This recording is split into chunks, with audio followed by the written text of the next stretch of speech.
What if I told you there is still a way to spam unnerfed slam attacks?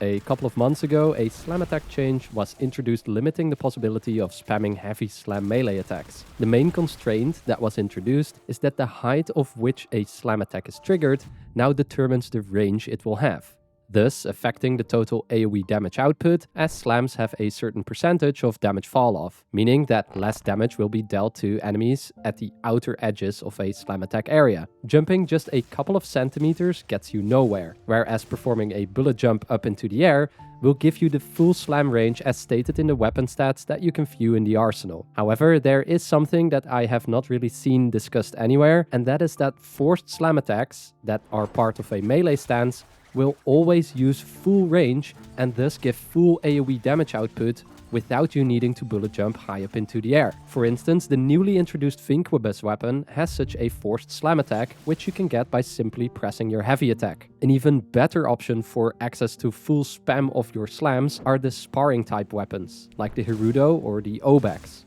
However, these sparring type weapons are not that great, right?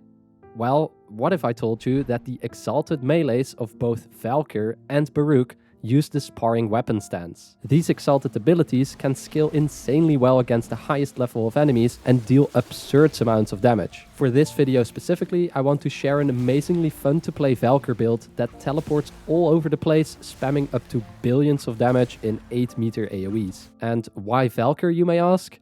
Well, mainly because her kit has a lot of space to fit the Nira mod set, which increases your slam damage by 300% if you slot both Nira's Anguish and Nira's Hatred. Valkyr is also an incredibly strong endgame frame due to her high amounts of armor and built-in death gate that helps her easily survive up to the highest levels of play. On top of this, her rework got Valkyr a 300% melee damage increase from her passive, which is additive to sources like Pressure Point. All of these potential damage increases that we can benefit from will massively increase the output damage that Valkyr slams are able to do.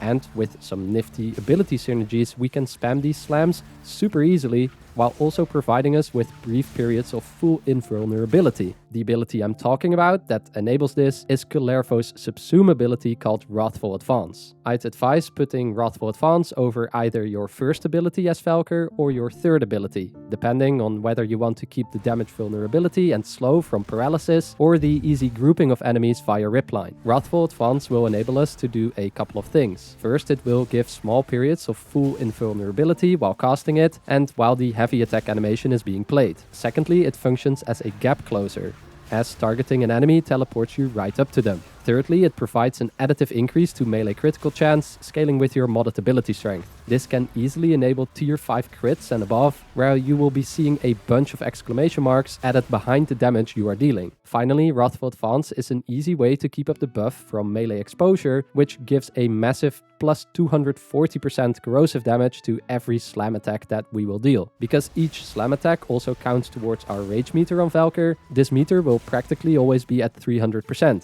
Increasing damage and making sure that the death gate is there towards the higher levels. Looking at the Valkyr build, I built her with triple Umbral mods to increase ability strength, armor and health. I then use both Niraset mods to increase the slam damage, and I round out the build with energy regeneration from Equilibrium and an increase to the max energy pool from Primed Flow. For the aura mod, I chose Ready Steel, as spamming heavy attacks means that the combo multiplier is constantly reset. Because of this, the initial combo stat that you can build for is incredibly strong, as it will increase the slam damage multiplicatively and will instantly build up your combo multiplier after having used one, without you having to resort to using regular melee attacks. The arcanes you want to use are up to you to choose.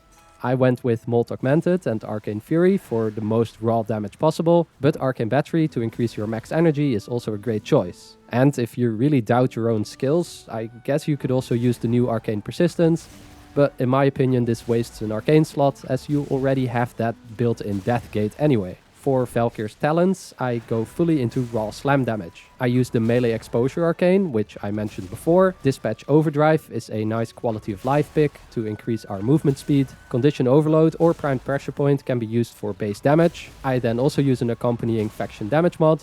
But if you are not a fan of these types of mods, Gladiator Might is nice to increase both crit chance and crit damage. I get extra initial combo from using both Galvanized Reflex as well as Corrupt Charge. Galvanized Steel then gives a good increase to our crit chance and crit damage. Seismic Wave increases the slam damage by another 200%. Primed Fever Strike is therefore a 165% multiplicative damage increase. And finally, Amalgam Organ Shatter gives a nice increase to crit damage, but also speeds up the heavy attack animation that we will constantly be in when casting Wrathful Advance. In terms of weapons, I'd advise using primer weapons. I personally like using the Bubonico, which has an amazing alt fire with innate viral damage. This allows you to mod for a ridiculously overpowered elemental combo, which is viral, corrosive, heat and magnetic. And with the use of the new primary debilitate, these combined elements can split out further into their base elements, so we can also get cold, electricity and toxic. There are also a ton of secondary weapons that you can use to prime enemies, if that's your preferred method. And for this build specifically, I like using the Kompressa or Kompressa Prime. I then use the secondary Encumber Arcane to get practically all elements applied to enemies that will increase our slam damage via Condition Overload.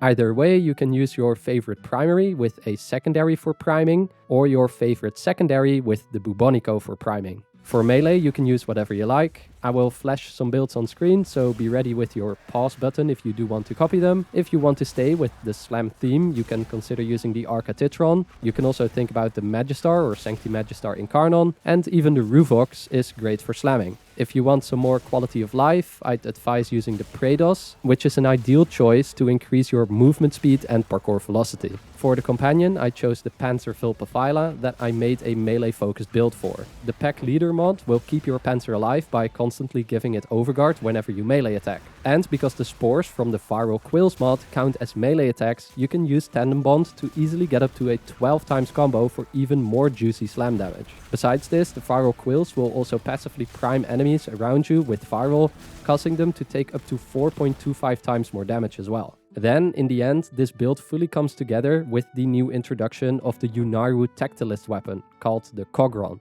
You can find out more about this weapon in my dedicated Tektolyst weapon video. The Cogron hammer has a special perk called Seismic Impact. This will cause the next 4 slam attacks you perform to create a copy of the initial damage wave spawned by the hammer. This damage is able to scale with enemy level, it bypasses damage attenuation from, for instance, Acolytes, and it is also able to kill the ghost forms of Thrax units. The best thing about the Seismic Impact perk is that you will keep the charges if you only perform slam attacks that are made via the sparring melee stance. So, slams coming from both your Wrathful Advance and your regular heavy melee attacks will let you keep the Seismic Impact charges, which you can then use in a pinch against Acolytes or Thrax. Furthermore, if you unlock the perks Sundered Bounty and Tempered Benison, you can also use these charges to spawn yourself some Universal Orbs to regain energy and health. And you will also spawn new armor modes that can increase your armor by an additional 2250 total. Besides this, if the Tempered Benison perk is also unlocked, any damage dealt to enemies within the next 30 seconds after using your Tauron Strike will strip their defenses for 25% per damage instance, making the Cogron the perfect weapon to use with this slam-themed build. And that then fully closes out the build. With all of that discussed, I wish you a lot of fun stomping on your opposition as Valkyr. If you learned anything new in this short video, make sure to leave me a like and possibly subscribe if you want to stay up to date with more in-depth Warframe strategies. And you can also become a member for a single $1 a month, which gives you access to some hidden info and the members-only chat in my Discord. Massive thank you to all the members who have already joined, and as always, I hope to see you in the next video. Bye.